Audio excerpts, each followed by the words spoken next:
How did you scale up from, six figures to seven figures? Went from 600 to 2 million or so. So I'm going to spend 30 minutes trying to source somewhere new. And What does a day in the life of Warner Fields look like? I suppose that's the joy of being an entrepreneur. I want to try this crazy concept of not working. If you could show us, how would you look for a product to sell on Amazon? Yeah, so I'm going to go ahead and just quickly break down reverse sourcing. It's very, very easy to get ungated now. What things did you learn on your way to 2 million sales? Hello, ladies and gentlemen. Today, we welcome Warner Fields from Fields of Profit to join our show. The last time we talked to him, he was doing six figures, but now he has grew by 3 times to $2 million of sales per year. He's only 22 years old at this time of this recording, and he is an expert in online arbitrage, as well as having a group of over 40,000 members in the Discord group and also this coaching service. And he will be giving away a giveaway of his Lightning FBA Roadmap course.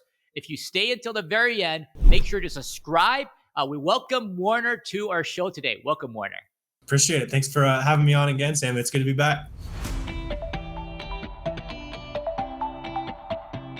So, Warner, I want to ask you, I'm going to go straight to the meat. And for the people who haven't watched the previous interview, go watch that first. Yeah, but this is going to be different than what we asked last time. So since last time, how did you scale up from, six figures to seven figures within a year? Yeah, for sure. So I think the prior 12 months would have been somewhere around like 600K or something like that. So went from 600 to 2 million or so. So about 3x, and the majority of that was just from being able to buy some of my own time back, leveraging virtual assistants, all that kind of stuff. And really there's just so much, intangible that is just comes with more experience on Amazon where, it's just, last time I bought from that supplier, it didn't go so well. And so fortunately and unfortunately, a lot of growing on Amazon just comes with putting in the reps and putting in the time.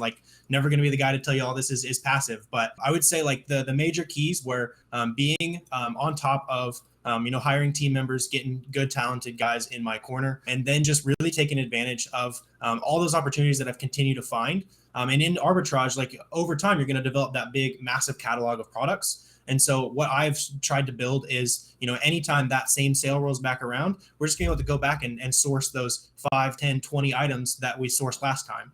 And, having that big team and being able to just keep good track of your systems is really what it's all about, to be able to go from that 6 to 7 figure seller mark. Has your mindset changed a little bit since when you were doing 5, 6 figures? Now that 7 figures, are there things that now you focus your time more on? Because you said you bought back your time. Yeah. So now my main focus is to kind of help us take the next step, whether that be, I'm going to spend, 30 minutes trying to source somewhere new and try to, alert the team, hey, might be a good place to look. Or even better, I've been really expanding into doing some wholesale. So been working on, picking up the phone, calling some distributors, getting those price sheets, all that has been able to, free up my time from that online arbitrage business to just kind of look for that next step, right? Focus my time on, building Seller Amp and lots of the other, personal projects I've been working on. What does a day in the life of Warner Fields look like?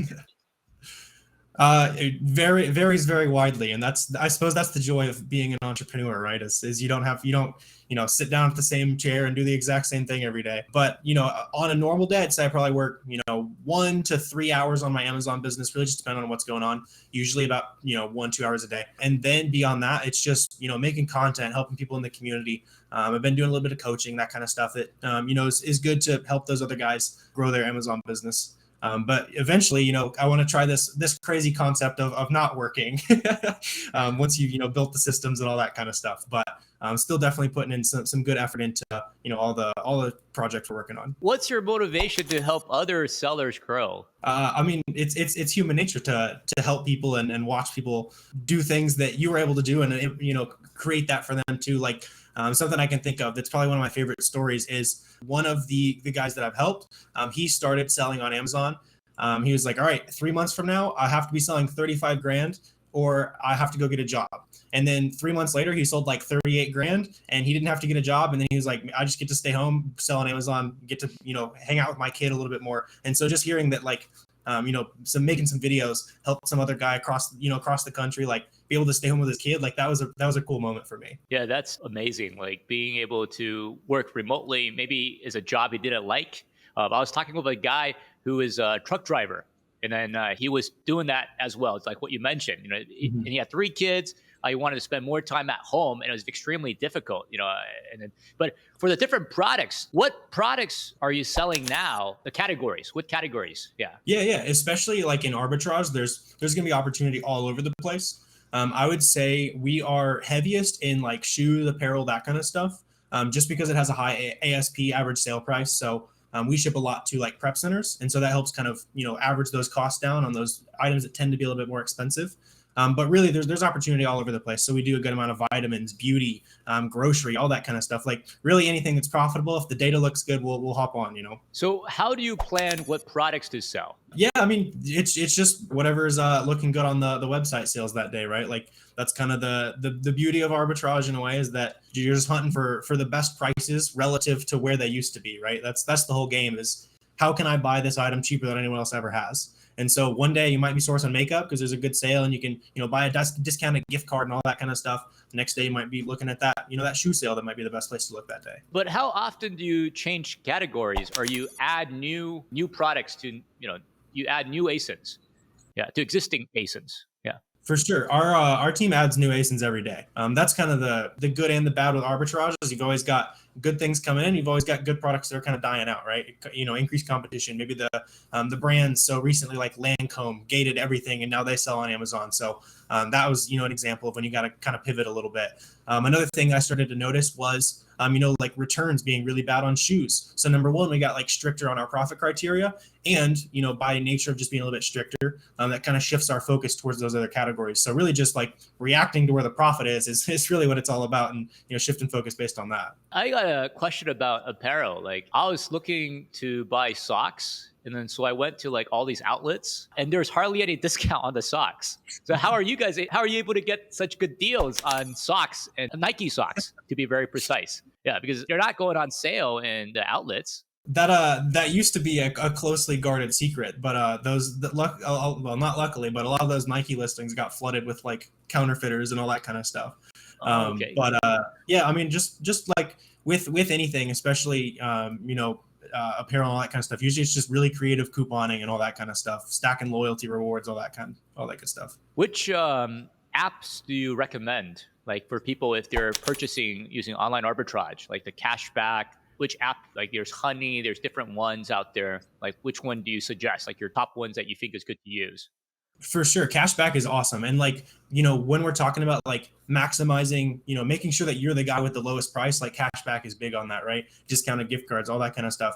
And like specifically with cashback, I'll drop kind of a nugget, is there's a website called topcashback.com, and it aggregates a lot of those different services, Rakuten, Honey, all that kind of stuff that, maybe one of them is giving you 4% back. And then, Top Cashback wants to give you 10%. So you can just quickly plug in a website there and make sure you're getting the maximum cash back on that site. Okay. So that's topcashback.com. Yep. Yeah. Yep. Oh, thanks for that. And how do you predict if an item that you purchase will sell or not? Yeah, it's all in the data, right? That's I think that's one of the most common like beginner holdups, is like, oh, what if my item doesn't sell? Like, oh, I don't know. Like, but like that's like, to me, that's like the whole point of selling on Amazon, is that you already have that established demand. Especially, at least the whole point of doing arbitrage wholesale, like those products that already exist, is you can look at the listing and exactly how fast it's going to sell just by digging into the Keepa data, looking at the seller app estimated sales, all that kind of stuff. Gives you a really good idea. And then even if you are at the start and you're like, oh, I don't know if this is going to sell, like I don't know what it's going to do, that's where test buys come into play. And so if you're a brand new Amazon seller and that item says, oh, it's going to sell 200 times a month, and you got a couple competitors, maybe you only buy 10, 15 units, see how it goes. You probably sell them pretty quick. And then that's going to very quickly be that proof of concept. It's like, okay, this is legit. I see, like, when it says it's going to sell 200 times a month, it really is going to sell. And so really it's just, placing those test buys and then adjusting based on that once you've kind of proved that concept to yourself. If you're not really sure that it might sell, test it out, right? So doing test buys, piloting, see without going too deep into product. And our audience, usually they have a lot of issue with the product sourcing. Yeah. Mm-hmm. I'm wondering if you could show us, like, how would you you look for a product to sell on Amazon, what would you do? Yeah, absolutely. We can go ahead and jump into it over here. I'll show you Okay. it's called reverse sourcing. It's probably like the most beginner friendly way for you to go find, first 15th, 100th product. Yeah, so I'm going to go ahead and just quickly break down reverse sourcing. Basically, the idea is going to a brand like Great Value is the classic example I use a lot. You can also use brands that arbitrage sellers do a lot of. Nike, really just any of those brands you're seeing on a lot of people's storefronts. And we're going to jump into, how you might learn those brands. So I just opened up just an example of, a Great Value listing here. And the reason that we've pulled up this brand here is because it's going to show us a list of other sellers who are doing arbitrage. Great Value, Nike, all those different brands. We know that they have to be buying this from Walmart. It's Great Value, right? Nike doesn't sell on Amazon, and they don't do any wholesale to us. So we know that everybody who's selling Nike is doing arbitrage, right? And so to take that kind of to the next step, I jump into this product over here, and using SellerAmp, I go ahead and head down to the offers tab. And this is showing me all those other potential competitors, right? Other arbitrage sellers. So I'll just jump into here. Usually I'm looking for somebody, decent amount of feedback, but not an insane amount of feedback. If they've got like 500 to 1,000, they might be like a wholesaler doing some stuff. Especially if you're a beginner, you might not know how to, reverse engineer a little bit. Because the idea as we're looking through here is to find these items where we can buy the item for the max cost option that SellerAmp is suggesting to us. For me, this is plugged into a default like 35% ROI and $3 profit. So that's just automatically calculating what I need to pay for this item. So like right away, we can see we'd have to buy this for, negative max cost. Realistically, you could put it on small night and probably break even. But, a $9 item that's also sold by Amazon, it's probably not the best type of item to go into. Having, SellerAmp to help you look through this is going to show you a lot of this other data, seeing Amazon's on the listing. You can also check out, the Keepa charts over here. So you can also see like Amazon's very consistently been on this one with that orange line. Same story here. So a lot of these we wouldn't really want to compete with, and we're able to rule out a lot of options pretty quickly here. Again, we can see like negative. So you would filter out the ones that Amazon is on the listing, like for a beginner if you're starting out. Usually. Right, exactly. They generally don't share sales with you as a seller. Obviously, you can always find your way in, but if you're finding your first couple products here, there's so much opportunity where you're not going to have to compete with Amazon too. So like as I'm looking through here, every time I look at a product, I'm asking myself, do I think I can buy this for this max cost option? And so I'm just scrolling through here. Number one, looking for those products where I think I might be able to. This one, for example, I don't know if maybe I can find it for really cheap. If I think I can find it for really cheap, I'll hit the Google button, and then I'll get a rough idea of what I might be paying. Seems like we'll pay $1 a unit or so over at Walmart. Looks like that's like a 8-pack or something like that though. So somewhere that we might be somewhere close to profitability here. Maybe we jump into that a little bit. But really, like the main thing I'm trying to learn, and especially you guys who are new sellers, is to pay attention to the different brands you're seeing, and also up at the top, like see Crystal Light, Jello, all these different brands. Start to make mental notes of that, so that when you start to see these brands on sale, in different places where there might be a grocery sale somewhere, then when you see those same brands roll back around, it's like, oh, I remember that seller was selling 100 Crystal Light products and they're on sale over here, and that's where it gets really fun. But reverse sourcing is a super awesome way to kind of start to get the wheels turning a little bit. And honestly, like on a storefront like this, I'd probably click out pretty fast. It seems like they're doing a lot of grocery, probably sourcing a lot from Walmart, like products where it's hard to, kind of build that moat. We're talking about getting extra cash back, coupons, discounted gift cards, which you're just not going to get at Walmart. So as I'm looking through here, I'm also trying to get a feel for, is this seller, worth my time to look through? I'm seeing a lot of low max costs where they're probably not making too much money either. So at this point, I'd probably just check out another storefront, right? But that's kind of the part I like about this method, is that it's really never ending. All you have to do is have a starting point, and you can just keep going. So you just start from Great Value, start from Nike, start from any brand that you see on these arbitrage seller storefronts. Just start digging in to see what other people are selling, and try to figure out if you can kind of reverse engineer the same thing they're doing as we're looking through here. So we could, like, this one is a good example of something I might actually check out. These have been a little cheap. Probably not going to buy these for $2. I don't know. Maybe we can buy these for $11. Let's check out the Google button, and actually that might be for $10 right there. Could be a potential product. Let's check it out real quick. So sweet. So let's go ahead and check this one out here. So it looks like on Keepa, the price might have been dropping a little bit recently. Sale price right now sitting up there. So it looks like the price has tanked a little bit. So we'll go ahead and hop off from here.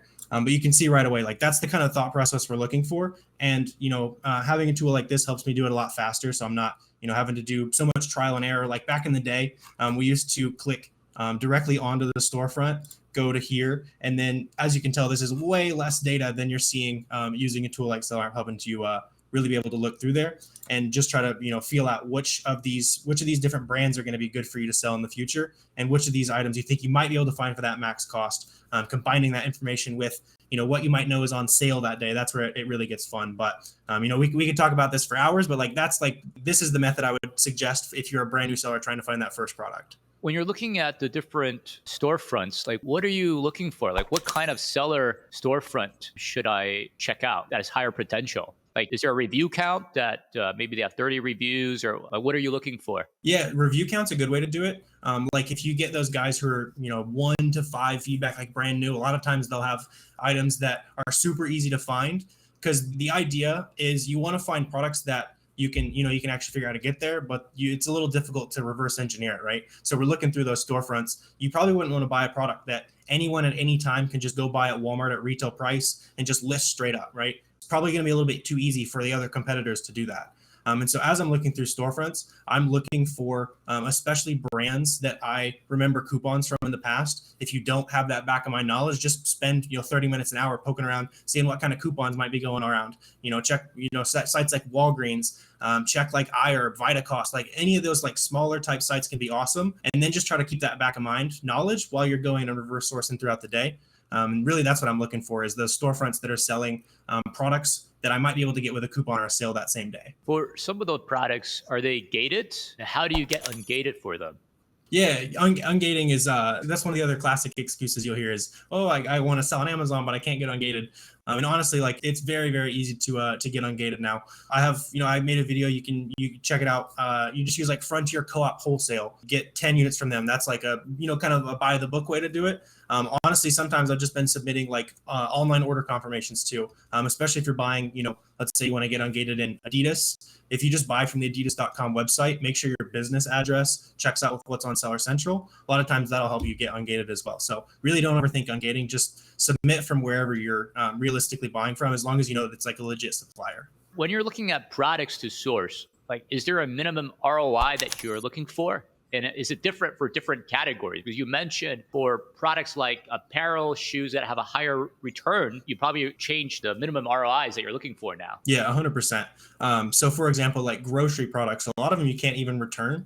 And so you don't have that expense that you might run into with other categories. So like if it's a really good grocery product, sometimes I'll go down to 25% ROI, especially if it's very stable, that kind of stuff. On the flip side of that, like women's shoes, we notice we're getting really high return rates. And so we look for at least 45% ROI on those women's shoes. Most shoes we're looking for like 40% ROI. We saw massively increased return rates between those, which is kind of funny, but really just, move the goalpost depending on what's working for you. Generally, I would say 30 or 35% ROI is a good, solid benchmark to kind of start your product research at. So what do you do with those return products? Like those women's shoes or products that you've already sent out and they returned back to Amazon? Yeah, a lot of the times those products are eligible to be resold again. So when you're doing FBA, you'll send it out to the customer returns it, goes back to the warehouse. And at the warehouse, a lot of times they'll say, hey, the customer didn't really mess with it. Go right back in your inventory. It'll ship out to another customer. That's the ones you love to see. The flip side of that is when they call it unfulfillable. So maybe the customer tried it on, or they just clicked the wrong button at the warehouse and ships back to you. Because honestly, we found a lot of those returns that are unfulfillable from Amazon look pretty fine. And so we can send a lot of those back into Amazon. Really just make sure you're shipping stuff into Amazon that you would be happy with receiving if you were buying on Amazon. It's kind of the rule that we try to go by there. But if there's anything that, they did wear it, there's some scuffing on the bottom, they opened the bottle or whatever it is. A lot of times you can go ahead and get your money back on like eBay or Mercari, just like a third-party marketplace. If you're really trying to scale, there's also some companies that will do a lot of that reverse logistics for you. Something I haven't gotten into yet, but really just you don't overthink it, right? It's still worth a little bit of money, even if it's in used condition. So eBay, Mercari, really wherever you can sell some stuff locally. I had a real difficulty selling Armani shoes and they're pretty new. And I'm like, why aren't people paying for them? Right. And then I was like, you can bring it to the store and check them out. Right. So back to you though. What is the hardest thing you feel that in your Amazon business today? Yeah, I mean, especially with like arbitrage, I'm probably 90, 95% arbitrage right now, especially when you're trying to scale. It can get a little bit tedious to, place that same order of 10 units or 12 units, doing it over and over again. So that's the bottleneck with OA, in my opinion, is finding enough different places that you can buy like a good amount of quantity of inventory from. Lots of guys crushing with OA. I've talked to a couple guys who've done like over $1 million a month in OA. So it's very, very possible to put up some serious volume. But just really finding that bottleneck where in wholesale you can send an email, spend $100,000, right? Unfortunately, you can't do that in online arbitrage. So that's probably one of the bigger things that'll slow you down, especially once you start getting at massive scale. Back to software though. What software do you use when you're selling on Amazon? What are the most important ones that you would recommend? Yeah, for sure. So to like set up your account and find your first products, you'll hear a million different answers, but in arbitrage, all you need is SellerAmp and Kiva. Run you like less than $40 a month.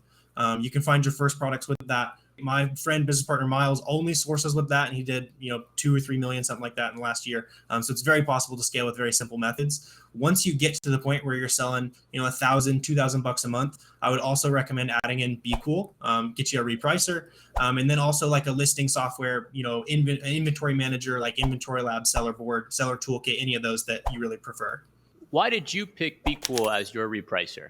Yeah, I mean, I tested a lot of the other ones. I just like being able to configure the rules the way it is. And I actually recently tested some of the other repricers and didn't really think that there was a significant difference that made any of the other tools better. I just have gotten really comfortable with BQool. It's been great for us. So didn't really see any need to switch because it's been good. And what kind of rules do you set up for your business? Yeah, for sure. So we try to take advantage of like conditional rules. You guys are working hard at those recently, where let's say you got a product you're worried it might ending up being an old product or aging out a little bit. So we'll use like a conditional rule where, hey, if it gets to 90 days, cut my price to break even. Change my my rule to sales max or whatever, something like that, where that you're going to be able to encourage that volume with those those newer products and all that. I'll just use like an AI equalizer sometimes. I've also got like just a regular rules-based rule. It really just depends on the case, if it has a buy box or not. Like there's a little bit of stuff to think about, how much stock you have. But I would say most of the time we're using either a fairly simple like rules-based rule or throwing it on like a conditional rule that's going to help us restock things as it gets older and older. So why do you use the conditional repricing rules? Like, what's the main advantage for you? Yeah, I mean, it just automates some stuff we had to do manually beforehand, where previously we were downloading some reports and filtering by how old it is and all that kind of stuff. So all these items that are 90 days or older, let me go ahead and cut the prices. But now with conditional, you can set that up more automatically. Save me some time. And time is money. Absolutely. Right? So why do some people fail when they start selling on Amazon? And also some other people, they are just plateaued. Like they just can't seem to be able to scale up any longer. Yeah, I think especially at the start, like there's so many people who will, who'll go and watch the YouTube videos and try to absorb the information, and they'll try it for a week, 2 weeks, and then they suck and they give up. Everyone sucks at week 1, week 2, right? Like the people who survive are the people who are willing to, be okay with being really bad at it at the start, because you're not going to be good at it. It's going to take you a while to find your first product. But once you do, and those skills start to compound very seriously, like you've made it over that initial, that learning curve that a lot of people kind of fall off at. And talking about like that plateauing, in that case, maybe they're getting complacent with the stuff they're sourcing. They're not trying to find new places to source inventory. A lot of guys I talk to, they're like, oh, I'm crushing on this site and this site. And it's like, all right, are you trying anything else? It's like, nope, I'm just trying those sites. Guess what happens when that site starts canceling your orders and all that kind of stuff in arbitrage world, right? So it's all about doing really good at what what got you to that plateau in the beginning, but also don't forget to keep exploring new sources, new ideas, new methods to find extra products. So you can't get complacent, too comfortable, and just always sourcing from the same site. That's what you're saying. Yeah. Things change quick, so it's important to always be feeling out, going into those storefronts, seeing oh, is there any super fast selling items that I'm seeing in some of these arbitrage seller stores. Any BOLO items is kind of the phrase a lot of arbitrage guys will use. Just staying in the know as much as possible. Making some Amazon seller connections, making some friends who are going to keep you in the loop on that. Like all that kind of stuff is massive. So what things did you learn on your way to 2 million sales? Yeah, I mean, it's like some of the bigger lessons that I learned, especially about arbitrage, is to like be very attentive to anywhere that things can leak out of your business.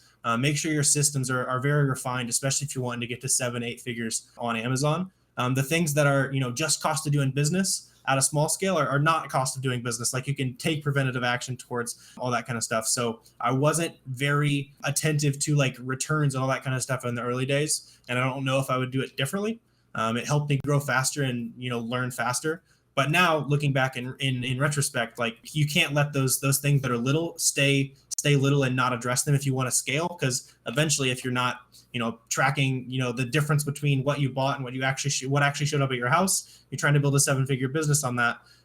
You're gonna end up with a good amount of missing inventory at the end of the year. So really just being very on top of every possible system, every number in your business, and just trying to refine those systems. Talking about missing products, I understand you also use a service called Gatelda or Gatita. Yep. What is that? Yeah, what does that do? Does that help? Yeah. There's a lot of tools that do the same thing. So really, whatever you decide to use, but they go into like the back end of the seller account and say, oh, you shipped in 20. Amazon said they only received 19, and they kind of send some hate letters Amazon's way. Not really, but they're saying, hey, where's that unit? Tracking all that kind of stuff down automatically for you.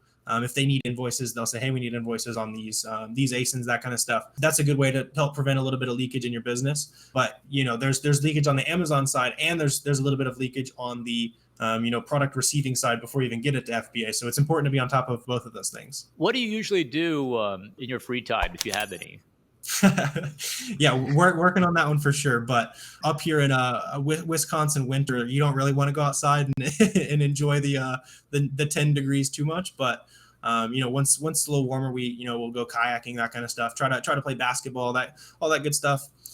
Staying in touch with some hometown friends, like playing games online. Like I think as a lot of entrepreneurs kind of level up in their business, I think there's like a bad habit of like forgetting the old friends, like the people who really supported you in the early days. So I try to do a good job of staying in touch with them. And I would really encourage all you guys who are watching who have found success to not forget where you came from, not forget the day one homies if you're starting to make some friends in money Twitter or wherever you're hanging out. Yeah, it's like LeBron James bringing all his friends, like that bring them up as well, right? And helping them out. And I get it.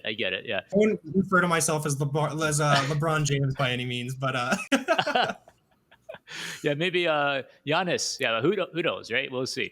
But we've come to the end of our discussion today. But there is something that's really interesting that I forgot to tell everybody. Warner has a coaching program, and he usually is $447 for just a very basic level just to get in, and his time is very precious. Is there something we could do for our audience, like for your I know you have a course as well, right? Yeah, absolutely. So the course is actually the one that's like $400 or so. So that's like our step-by-step guide, and anyone who's watching, we're going to go ahead and do a giveaway for you guys. So we'll go ahead and give away one roadmap if you want to explain the terms for us. Okay. Here are the terms for the giveaway. Nothing in life is free, but we're going to make it easy for you. First, you got to follow Fields of Profit on his YouTube channel. We'll have it in the link below. And then you also have to follow our YouTube channel, BQool, and then put a comment. Yeah. Tell us what is something you learned from this video that was most helpful for you. So we know that you've been watching this webinar. Yeah, and that's it. Yeah, and that's, we'll pick one of the winners, and you'll enjoy the Lightning FBA roadmap, which is really going to help scale up your business from somebody who's actually done it, someone who's actually doing it right now, who can help you. If you got value from this, definitely subscribe, and then definitely subscribe to Warner so you can learn a lot more about Amazon. Yeah. Thanks, guys. Yeah, we'll see you guys next time. Awesome. Thanks. Bye, guys.